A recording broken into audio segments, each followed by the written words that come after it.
Video kali ini kami akan membahas atau mereview sebuah film dokumenter yang berjudul Tanah Moyangku.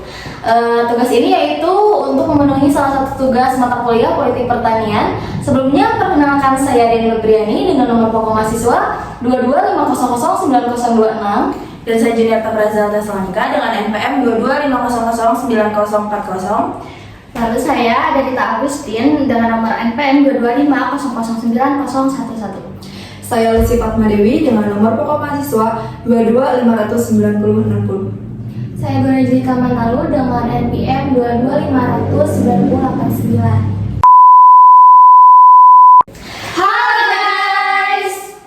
Hari ini kita akan membahas sebuah topik yang sangat penting dan aktual banget nih guys, yaitu konflik agraria. Topik ini nggak cuma soal tanah dan hak kepemilikan, tapi juga menyangkut keadilan sosial, keberpihakan negara, dan perjuangan rakyat kecil nih. Nah, buat teman-teman yang belum tahu, kita baru saja nonton film dokumenter yang berjudul Tanah Moyangku. Film ini mengupas tuntas mengenai konflik agraria yang terjadi di berbagai daerah di Indonesia. Jadi, yuk kita mulai sharing. Ayo. Nah teman-teman, di film ini tuh sebenarnya diangkat dari kisah nyata dari berbagai desa yang ada di Indonesia dan juga komunitas yang ada di Indonesia yang berjuang untuk mempertahankan tanah mereka dari para penguasa perusahaan besar dan kebijakan pemerintah yang seringkali tidak berpihak kepada mereka. Nah, salah satu hal yang langsung mencolok yaitu sejarah panjang konflik ini yang dimana sebenarnya sudah bermula sejak masa kolonial Belanda loh, sudah lama banget ya itu. Kemudian mereka juga punya aturan yang namanya Agraris Wet yang dibentuk pada tahun 1870 yang memberi hak kepada pemerintahan kolonial untuk menguasai tanah yang tidak memiliki kepemilikan formal atau yang bisa disebut tanah sengketa. Nah betul, FYI nih, for your information, apa tuh bukti kepemilikan formal di tanah itu tuh berupa sertifikat tanah. Gitu teman-teman. Betul nih Glo, jadi kebijakan itu membuat tanah adat dan tanah rakyat kecil yang selama ini mereka gunakan secara turun-temurun menjadi milik negara secara otomatis kalau gak ada sertifikatnya. Gitu. Lalu ini yang kemudian menjadi akar dari konflik panjang di Indonesia ini. Banyak masyarakat adat dan petani kecil yang merasa tanah mereka dirampas tanpa proses yang adil, tanpa pengakuan hak adat mereka. Nah, yang aku lihat di film dokumenter ini bahwa masyarakat yang meminta keadilan atas hak tanahnya tersebut secara paksa atau secara tidak manusiawi, para aparat dan petinggi mengusir mereka dengan cara kekerasan, entah itu kepada ibu-ibu atau bapak-bapak yang minta mempertanggungjawabkan hak-hak mereka begitu. Sampai-sampai masyarakat itu mengalami kesakitan karena dilempari gas air mata begitu. Itu nyakitin banget ya kalau kayak gitu. Iya, asli. Kayak mereka tuh udah tinggal lama loh, padahal di situ kayak udah lebih malah puluhan tahun kan, bahkan ada yang ratusan tahun mungkin di situ ya. Iya. Tapi mereka dengan pemerintah dan segala yang ada di situ tuh dengan enaknya mengambil lahan mereka dengan mengatasnamakan itu tanah negara karena mereka tuh nggak punya buktinya tuh apa. Iya. Padahal mereka tuh membatasi daerah-daerah mereka tuh dengan cara hukum adat, yaitu dengan menandai dengan adanya apa sih teman-teman, ada yang tahu nggak sih? Ini kayak makam dari Makam sama ada tumbuhan gitu ya. Iya. yang dipercayai. Iya. Jadi sebenarnya kan mereka tuh udah punya ya lahan mereka dalam hukum adat itu, tapi pemerintah dengan enaknya mengambil dengan mengatasnamakan bahwa mereka tuh gak punya sertifikat, jadi mereka nggak terbukti kalau itu punya mereka. Jahat banget ya banget. Benar-benar. Terus di video itu tuh yang aku tonton ada 6 desa sebenarnya, tapi yang diingat banget tuh ada 2 desa, yaitu yang pertama di desa Mangtangai di Hulu, Kalimantan Tengah. Nah, mereka tuh sudah lama menggarap tanah itu secara adat, tapi tiba-tiba muncul nih perusahaan sawit yang tiba-tiba mengambil dan mengklaim tanahnya karena yaitu tanah adat, jadi tidak ada bukti resminya, sertifikat tanahnya. Jadi karena hal itulah warga tuh berusaha tuh untuk mempertahankan tanah mereka. Jadi adanya demo lah dengan aparat keamanan. Ada yang ditangkap, bahkan ada yang meninggal. Yang meninggal itu di desa Bangkal. Jadi mereka tuh di tanah mereka tuh diambil oleh PT Hamparan Masawit Bangun Persada. Nah, karena diambil itu tuh mereka tidak setuju lah karena itu tanah warisan mereka. Jadi mereka memberontak gitu, melakukan demo. Namun karena tidak kondusif, akhirnya polisi tuh melakukan penembakan dan satu warga desa itu meninggal.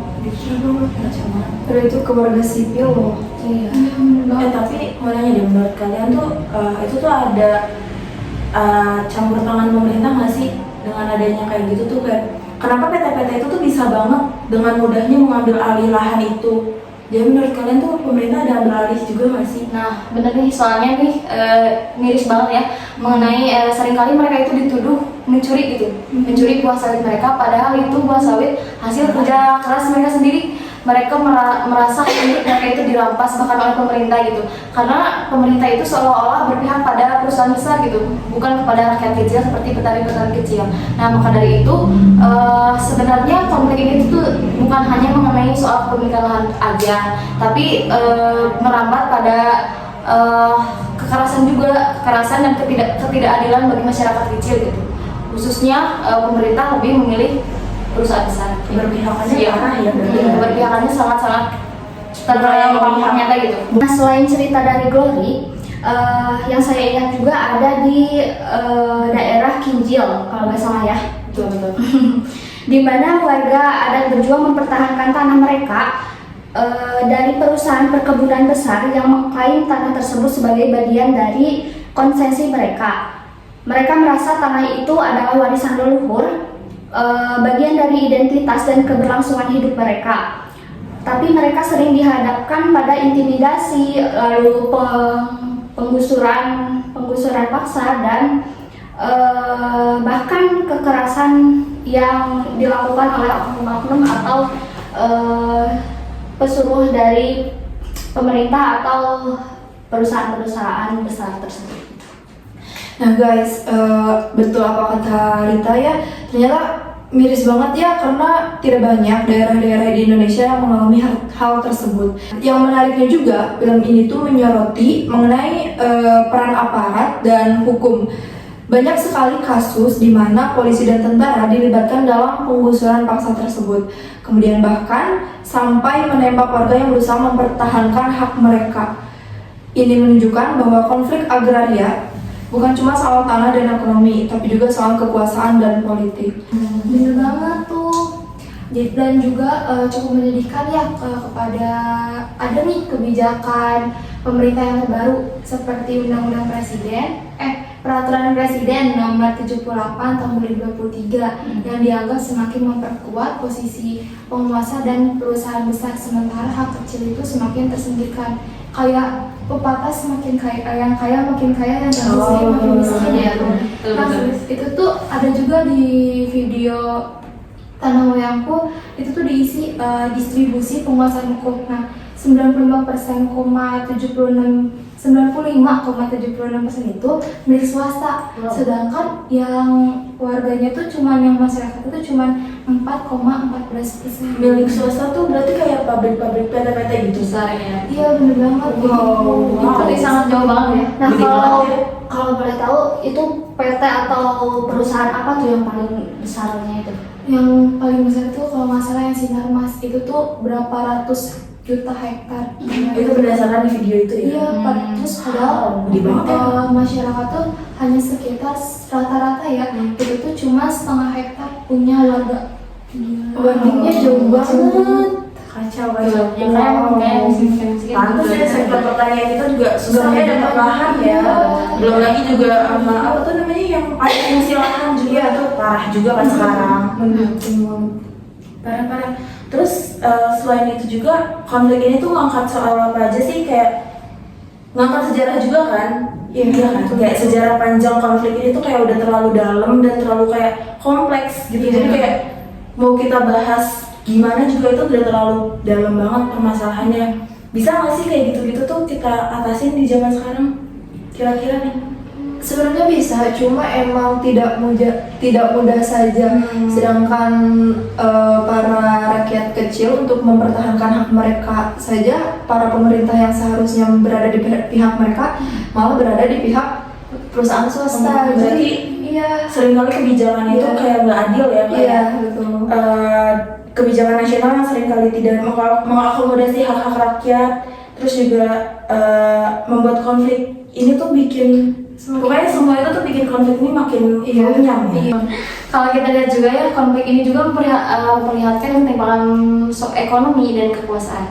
Perusahaan besar punya modal besar, tentunya mereka juga lebih berkuasa gitu, serta mereka juga memiliki kekuatan politik. Sementara rakyat kecil hanya mengandalkan tanah dan adat istiadat mereka gitu. Jadi memang karena ini sudah berlangsung dari sejak masa kolonial, yang mungkin emang susah Ya udah terlalu dalam. Itu banget. Nah, gitu. Jadi ketika mereka berjuang mempertahankan tanah mereka, seringkali mereka harus berhadapan dengan kekerasan dan kriminalisasi. Bahkan ada juga yang sampai kehilangan nyawa. Nah, dalam video itu juga aku ingat banget pas ada narasumber yang diwawancara, yaitu Bu Hanun ya. Ya, Bu Hanun yang mengatakan tanah ini bukan hanya soal ekonomi, tapi juga soal hidup dan mati. Nah, dari kata-kata itu juga kita bisa lihat bahwa memang mereka itu bergantung hidup dan matinya pada tanah adat mereka gitu. Coba kalian bayangkan masyarakat kecil yang bergantung hidupnya kepada tanah mereka dirampas begitu saja. Terus mereka bergantung kemana dong kalau misalkan emang dirampas hak mereka tuh? Nah, berarti diskriminasinya juga Iya, parah ya. iya. Sempat gue mention tuh kayak beberapa kali kita tuh ngobrolin kayak kriminalisasi, terus kayak apa tadi yang kalau pas demo tuh Ada yang kena gas air mata. iya itu kayak gitu. parah banget ya ternyata. Nah, hal ini juga yang membuat kita berpikir gak sih bahwa bahwasanya konflik ini tuh akan berlanjut sampai mana sih? Apakah emang ini tuh nggak ada akhirnya, terus seperti ini gitu? Nah, apakah ada solusi yang adil gitu dan menyentuh hak-hak rakyat atau gimana? Harusnya sih pemerintah tuh punya kebijakan yang bisa menyelesaikan permasalahan Iya ini. juga sih, iya bener. Cuma balik lagi kadang pemerintah itu membuat kebijakan tanpa ada andil dari yang tertindas. Iya betul. Iya nggak sih? Salah satu menurut saya juga ya, salah satu kuncinya itu adalah pengakuan terhadap hak adat dan reformasi kebijakan agraria yang lebih berpihak pada rakyat kecil dan komunitas adat. Jadi para pemerintah itu sedikitnya harus agak meleng gitu, harus agak melihat kepada keadaan rakyat kecil. Iya seperti itu. Udah mah rakyat kecil makin dirampas, makin dirampas. Ya, kasihan banget ya. Setuju banget nih. Jadi kita juga nih harus mendorong adanya perlindungan terhadap masyarakat adat dari kekuasaan perusahaan yang besar dan negara yang kayak tadi ya sudah kita bahas gitu. Jadi kayak yang masyarakat kecilnya tuh malah nggak kelihat gitu. Ada juga nih di video tuh si ibu itu dibilangnya bakal dipindahin gitu dari rumahnya, dapat duit tuh yang di tanda tangan, tapi ternyata duit sama tanda tangan tuh di foto, ternyata duitnya diambil lagi. Wow, formalitas doang ya. Jadi seolah-olah pemerintah ya yang tersebut itu membeli lahan tersebut padahal hanya untuk merampas dengan cara seperti itu. Sangat adil banget teman-teman. Padahal kan si ibu itu tuh belum tentu ya emang melek digital tuh Iya, sekarang iya. perkembangan sekarang liciknya seperti apa gitu ya. Jadi selain itu juga ya itu benar, edukasi dan kesadaran masyarakat itu tentang hak-hak mereka juga itu sangat penting banget. Benar-benar. Terus mau nanya juga, selain ini kan dari tadi kita bahasnya tuh bukan hak guna apa? Kepemilikan tanah dan lahan gitu ya. Itu kan berdampaknya pada yang pertama tuh pasti jelas ekonomi. Iya banget. Terus yang kedua itu kayak luas lahan pertanian. Pokoknya luas lahan milik masyarakat itu kan jauh lebih kecil kan ketimbang punya swasta. Nah menurut kalian itu ini tuh berpengaruh nggak sih ke dampak lingkungan gitu? dampak lingkungan di daerah tersebut gitu. Ada nggak sih ngaruhnya? Misal nih ya, di sana tuh ada nggak sih ngaruh ke pengelolaan air, karena kan masyarakat di sana tuh masih istilahnya masih menggunakan lah air sungai itu untuk kehidupan mereka tuh. Kira-kira dampak nggak sih? Menurut aku itu sangat berdampak banget ya, dikarenakan perusahaan besar seringkali mengubah aliran sungai dan menguras sumber air untuk kebutuhan perkebunannya yang dimana mengakibatkan sumber air di sana berkurang dan kualitasnya juga menurun. Jadi masyarakat di sana itu yang tadinya emang memanfaatkan sumber daya alam dengan sebaik-baiknya, dikarenakan ada perusahaan ini aliran sungainya itu dicemari lah gitu. Jadi masyarakat di sana itu ya menggunakan air yang tercemar gitu. Udah lahannya diambil, airnya diambil, semua Padahal itu semua itu ada kebijakannya loh yang mendukung permasalahan yang kita bahas, seperti di Undang-Undang 1945 dan UU atau Undang-Undang Nomor 17 Tahun 2019 yang menegaskan bahwa air dikuasai negara dan harus dikelola untuk kepentingan rakyat, bukan untuk kepentingan segelintir orang atau industri-industri besar gitu. Nah, selain undang-undang itu juga sebenarnya ada nih di Perpres nomor 37 pada tahun 2023 menekankan perlunya konservasi dan pengelolaan air yang efisien dan terpadu gitu teman-teman, supaya krisis air ini tidak terjadi seperti yang diperlihatkan dalam video dokumenter tadi gitu. Ada juga nih sebenarnya dari pemerintah tuh larangan untuk pemilikan lahan di bantaran sungai. Nah, hal ini tuh kenapa sih? Karena kalau di bantaran sungai itu pasti kan akan tercemar ya. Jadi si pemerintah tuh menghimbau agar jangan sampai lingkungan rusak karena lahan-lahan kritis yang dijadikan milik pribadi.